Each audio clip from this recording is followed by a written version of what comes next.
Well, hi there. Warm welcome. You're watching Blueprint Explosive Exclusive, and I'm Meghna Deka. Well, viewers, we're just a few days ahead of Prime Minister Modi's visit to the United States to meet President Donald Trump. The President of America has been very busy. He has unleashed a series of significant executive orders, sparking off widespread attention by the entire world. These range from updates to the Foreign Corrupt Practices Act to addressing the ongoing Gaza conflict and even a bold plastic ban initiative. With a flurry of high-impact decisions that he's taken, questions are mounting about how these orders are going to shape the global diplomacy, environmental policies, and even international trade in the midst of tariffs which have been levied. So as the world watches with bated breath, the ripple effects of Trump's actions are poised to influence a range of global issues in profound ways. Over the next 20 minutes, we are going to dive into the details of Trump's recent executive orders and what will be its impact on global diplomacy and tariff wars. To start off, Donald Trump has signed an order pausing prosecution under the Foreign Corrupt Practices Act, a move that could have significant implications for the Adani Group's legal standing. In fact, Trump also emphasized that the fragile ceasefire between Israel and Hamas should be called off if Hamas does not release all remaining hostages in Gaza by Saturday. He warned that all hell is going to break out if the hostages are not freed by their deadline. These are just two of the many executive orders. Listen into this specific warning going out to the Hamas by President Trump.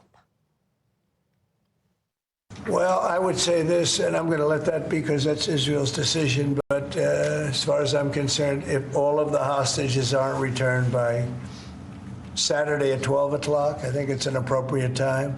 I would say cancel it and all bets are off and let hell break out.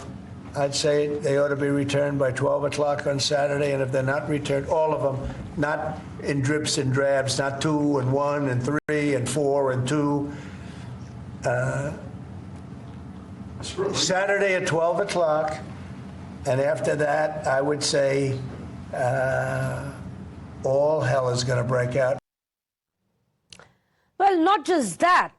President Trump has also signed an executive order ending a U.S. government effort to replace plastic straws with paper straws. In fact, the order, which takes effect immediately, reverses a measure which was signed by former President Joe Biden, who had called plastic pollution a crisis for America. This is what President Trump has said. We're going back to plastic straws. These things don't work. I've had them many times, and on occasion they break, they explode. If something's hot, they don't last very long, like a matter of minutes, sometimes a matter of seconds. It's a ridiculous situation. So we're going back to plastic straws. I think it's okay.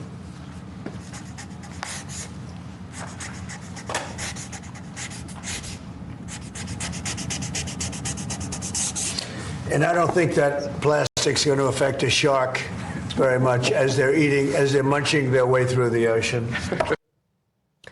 Well, that was the exact moment when President Trump had signed the executive order. Meanwhile, back in 20th of January, President Trump, on his first day in office itself, had implemented, remember, a 90-day freeze on foreign assistance. 4 days later, Elon Musk and the DOGE had seized the U.S. Agency for International Development, shutting down of all its programming and laying off most of its staff.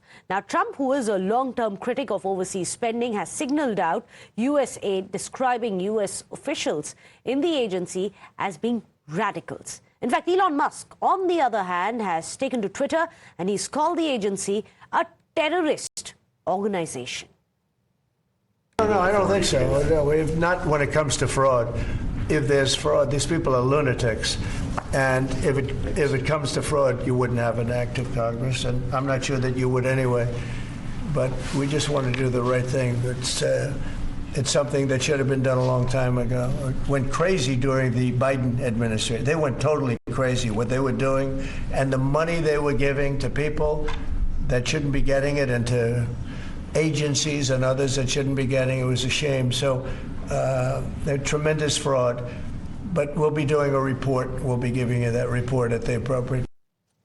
Now remember, after Donald Trump took oath as the 47th President of the United States, he shifted the lens onto stricter regulations that he proposed to introduce to curb illegal immigration and even legal immigration for that matter. The most controversial order signed by Trump, of course, is to end birthright citizenship under the 14th Amendment. In fact, those of us who are not, or those people who are not U.S. citizens may be born in the U.S., but not children of U.S. citizens will not get a passport.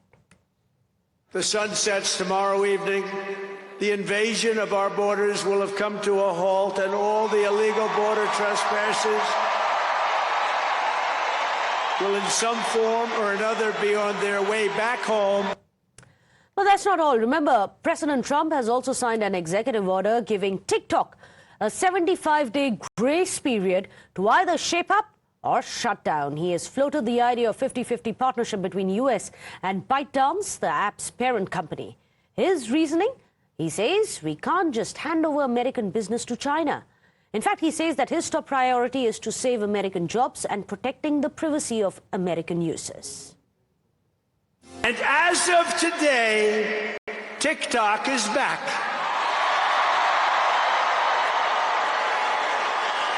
Tell him the 47th President of the United States, Donald J. Trump.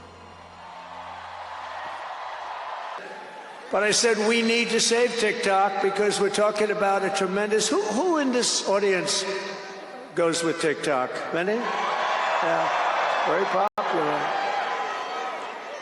And frankly, we have no choice. We have to save it. A lot of jobs. We don't want to give our business to China. We don't want to give our business to other people.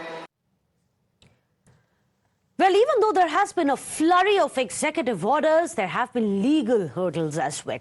So how much of it is executable? Can it be Trump's way or the highway? Well, let me put these questions across to two of our panelists who are joining us today on the show. Thank you so much for joining us. David Sofair, Republican strategist. Sarah Spector also joins us, an attorney as well as a Democrat analyst. I'm going to be coming across to you, David, first, because as we were discussing, many of them are now facing legal hurdles as well when it comes to the ban on birthright citizenship, on the DOGE powers, on freeze on federal funding, even the U.S. U.S. aid workers being put on a long leave has now been stalled by the courts. So let's speak about one of the executive orders which affects several people globally. Many of the nations are watching it very closely. That is the pausing of the enforcement of the Foreign Bribery Act. There are international watchdogs who are saying that this is going to spell doom when it comes to transparency. Is the Trump administration confident that it can pass the muster of the courts in this? Elon Musk already says that there is a judicial coup happening. What's going to be the way forward for this specific executive order? Well, first of all, thank you very much for having me. And this executive order is really a reversal in the former administration's, position and strategy. A lot of what Trump does is reactive, in the sense that we have to renegotiate better terms for the American people and the growth of our country. That's really how we see it here at the moment. Oh, well, there seems to be a bit of a problem there. Sarah Spector, would you like to weigh in? After all, you're an attorney as well. A lot of these have seen legal hurdles. How much of it can be pushed through in the longer run? Well, yeah, I don't know. That's going to be up to whether... I think a lot of these executive actions don't have any authority because they reach over to what Congress does, basically make the laws, and he just is. He's basically, and the courts can say, well, these laws are constitutional or not, and the courts right now are halting a lot of this to look at whether what Trump is doing is legal. And there's just so much, it's very overwhelming for our courts. Now, there's been some indication from the vice president who is under Trump to basically ignore the judiciary. He's saying, well, they don't have the authority to say whether an executive order is legal or not. Whether Trump chooses to ultimately obey what the courts have to say will, I guess, focus on, well, it will allow Trump to basically put his agenda through. So is he going to ignore the courts if they tell them or limit them in certain instances, or in this term, is he just going to say, I'm not going to obey you. The Supreme Court has told me I can do pretty much whatever I want, and I'm not a criminal, and you can't enforce laws against me. So we're at a precipice now where either the president is going to become some sort of a dictator, or he's going to obey what our Constitution says. But we don't know where we are right now in America. Where are we headed towards in America, David? So fair, the Democrats fear it may be towards a dictatorship.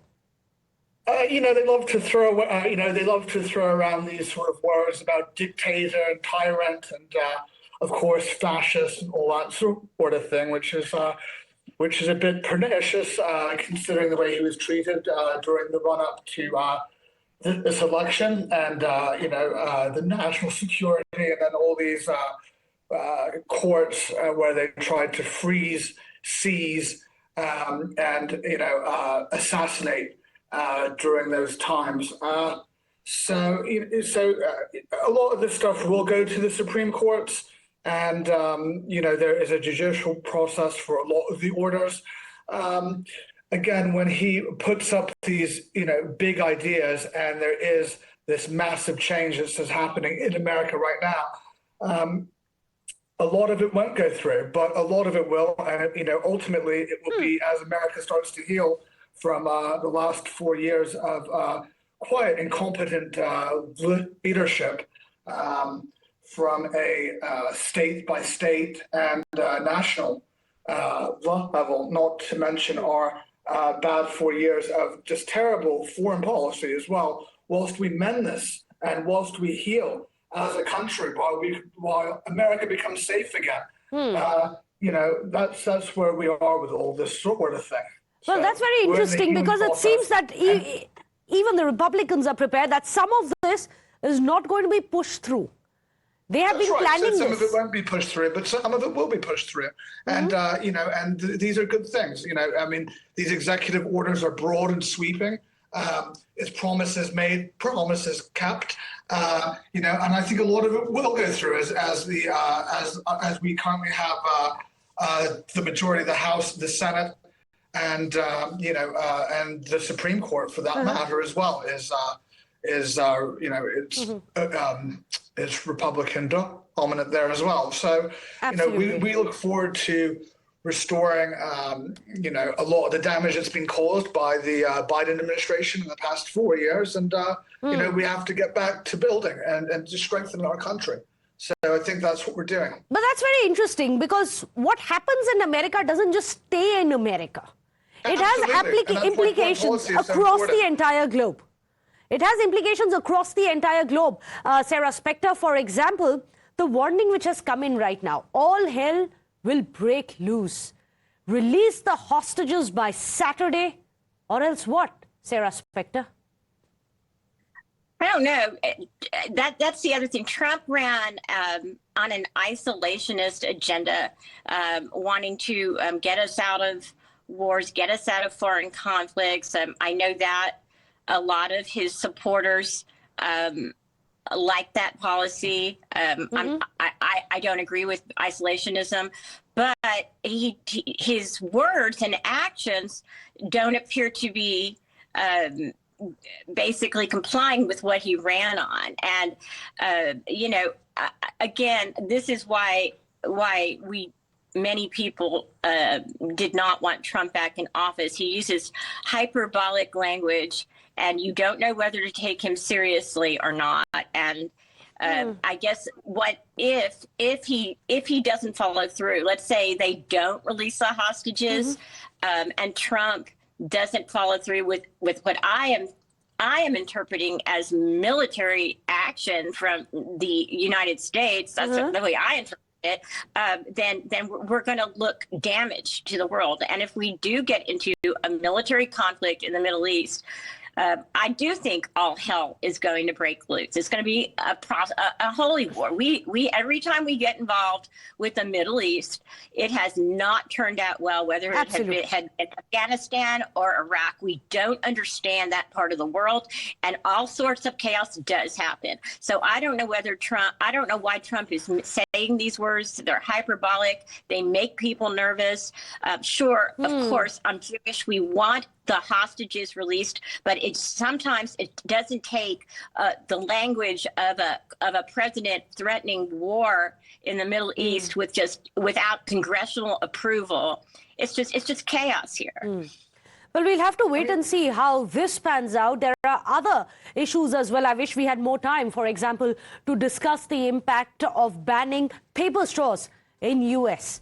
For example, these are larger environmental questions, and which is why the entire world is now looking very closely at Trump's regime. Of course, Prime Minister Modi is going to be headed towards United States. All eyes are going to be on the big Modi-Trump meet as well. We'll have to watch out for that. Thank you so much, David Sofair, for joining us, as well as Sarah Spector, and putting a perspective behind all the flurry of executive orders that we have seen. We'll have to wait and see, of course, how much, to what extent, do they pass the muster of the courts itself. Without a short break, stay tuned.